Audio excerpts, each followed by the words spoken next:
What is going on, everybody? My name is Greg Peters. You are tuned into the Car Passion channel, and today I'll cover how I'm feeding this fire-breathing BorgWarner EFR Turbo with the oil and water it needs in order to maintain reliability and maximize performance.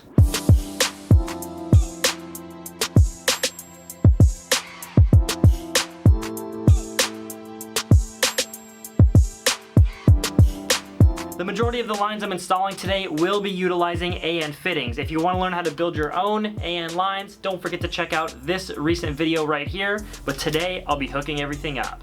I'll start with the oil feed, and a very common question that I get is, on my later 1.8, since I don't have an oil feed like the 1.6 and early 1.8s do, how do I feed the turbo oil?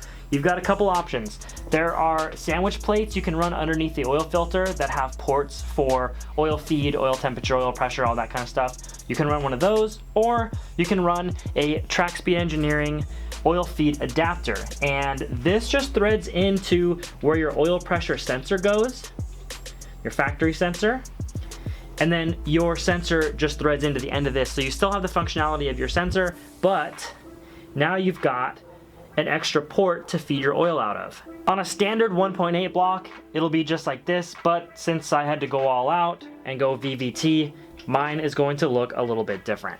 Let me just get my VVT system installed real quick and I'll show you what I mean.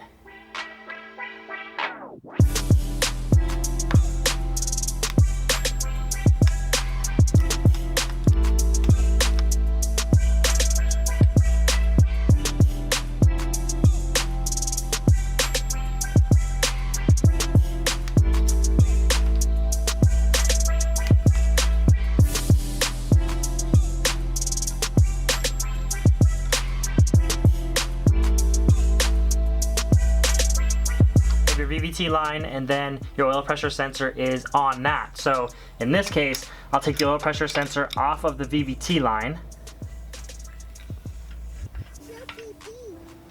then install the track speed adapter,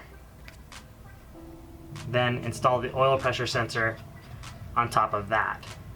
And now, as you can see, got my oil feed right there.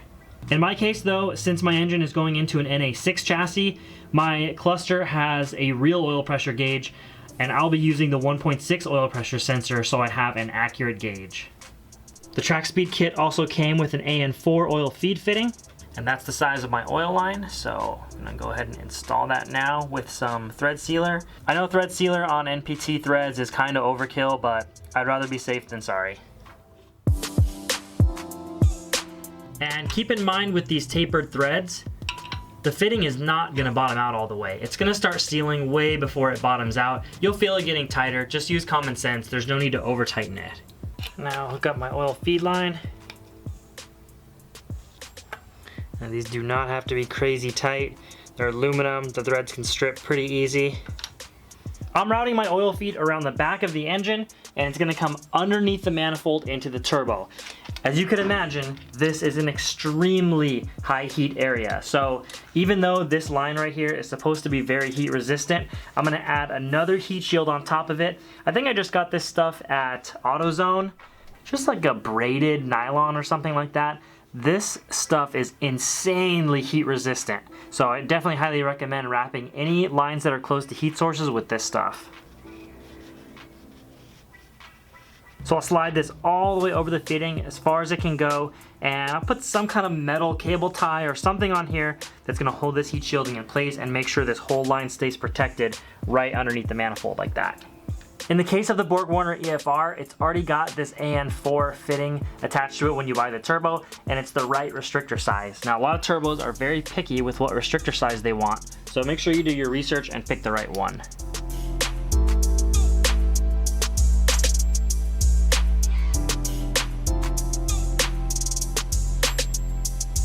So for the turbo drain, I thought I was gonna get like mad JDM and do an AN10, and I went to put my fittings on and measure my hose out, and yeah, I'm not gonna get a hose in between those two fittings. So for the turbo drain, I'm just gonna do a traditional style barb fitting off the oil pan and a regular turbo drain versus the AN.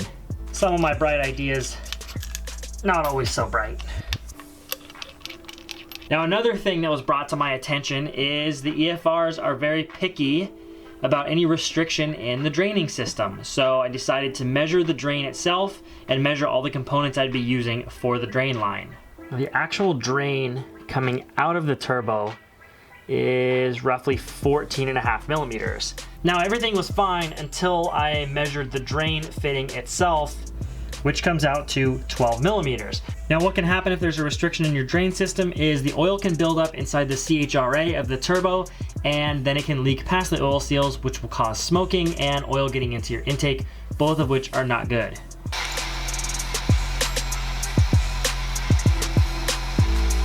So I'm about halfway through. You can see the step down in there. Obviously it's not going to be a huge difference, but 14 down to 12 millimeters is like something like 15% difference in flow. So I just don't want to take any risks.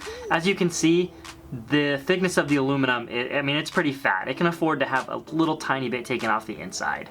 There we go. So 13 millimeters. I'm definitely a little bit more comfortable with it than 12 millimeters. Again, I have no idea in the long run if that's even going to make a difference at all, if it was necessary, but I feel a little bit better knowing that my drain fitting is closer to the size of the actual CHRA drain port.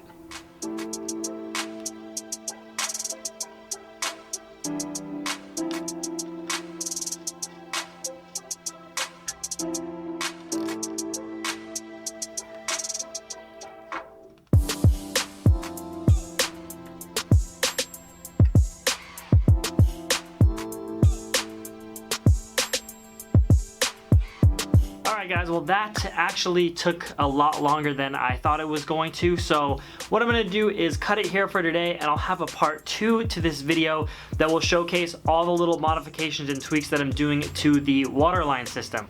So I hope you learned something in this video. Don't forget to leave it a like, let me know what you thought down in the comments below, hit that subscribe button, and I will see you in the next one. Peace out. Back from the dead.